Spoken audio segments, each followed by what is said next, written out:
la richesse mal acquise constitue une barrière devant l'acceptation de vos œuvres que vous allez faire avec l'argent mal acquis. Vous prenez votre argent mal acquis, votre richesse, votre argent volé, vous allez à la Mecque, Dieu dit, je ne t'ai pas appelé, je ne t'accueille pas. Parce que l'argent que tu as pris pour venir n'est pas pour toi. Vous prenez l'argent sale, l'argent mal acquis, pour faire des sacrifices, en tentant ainsi un blanchiment spirituel de l'argent mal acquis. Oui, parce qu'il pense que quand il va voler 1 milliard, il va prendre 1 milliard et dire, bon, je vais construire des mosquées, je vais faire partie des gens à la Mecque, ils vont aller prier pour moi et puis c'est fini. La religion musulmane n'est pas ça. Il n'y a pas de blanchiment d'argent spirituel. C'est-à-dire le fait de faire le sacrifice avec l'argent volé ne le rend pas licite pour toi. Dieu n'accepte pas. Pourquoi? Parce que Dieu dit, Allah tayyib, Dieu est pur. Il n'accepte que les choses qui sont pures. Chers frères et sœurs, il y a aussi sur le plan spirituel, il y a d'autres éléments. À cause du temps, nous allons, peut-être en d'autres occasions, nous allons revenir sur ces choses si l'occasion nous était donnée. Il y a surtout la colère d'Allah.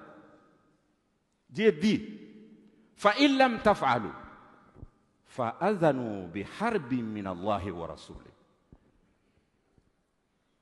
Il dit, si vous n'arrêtez pas la course à l'enrichissement illicite sous toutes ses formes, il dit alors recevez une déclaration de guerre de la part d'Allah et de son messager, sallallahu alayhi wa sallam. Alors imaginez-vous quand Dieu vous déclare la guerre, وَلَا يَعْلَمُ جُنُودَ رَبِّكَ إِلَّا هُوَ. Alors que personne ne connaît les soldats d'Allah, c'est lui seul.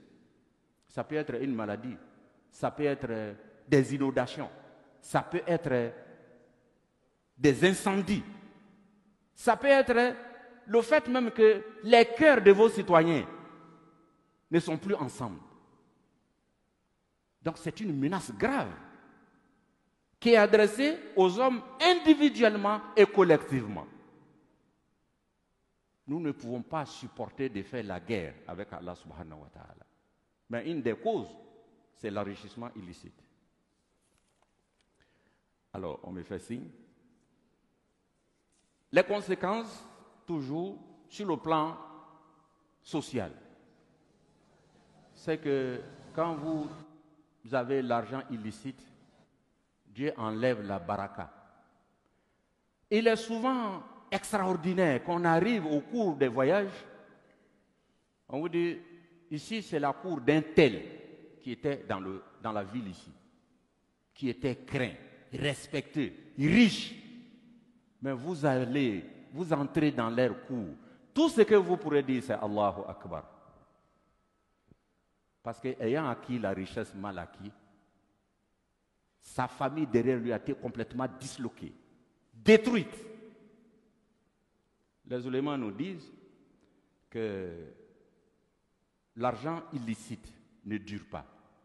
Quand il dure, il détruit tout ce qui est et tout ce qui en bénéficie. Al-mal ou az-zulm la yadoum wa iza dama dammar.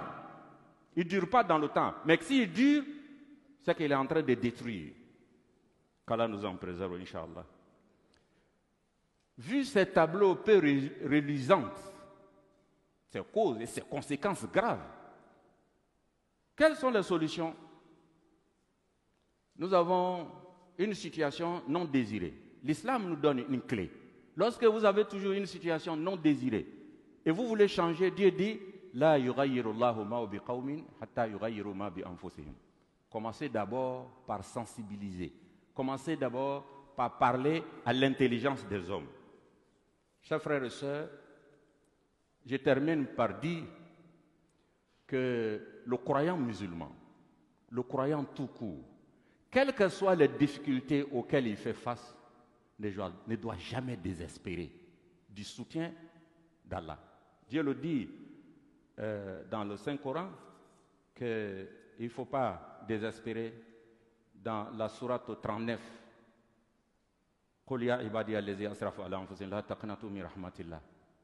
Quelles que soient les difficultés, ne désespérez pas. Utilisez les règles que Dieu nous a données, il a mis à notre disposition pour le changement social, pour le changement des situations non désirées.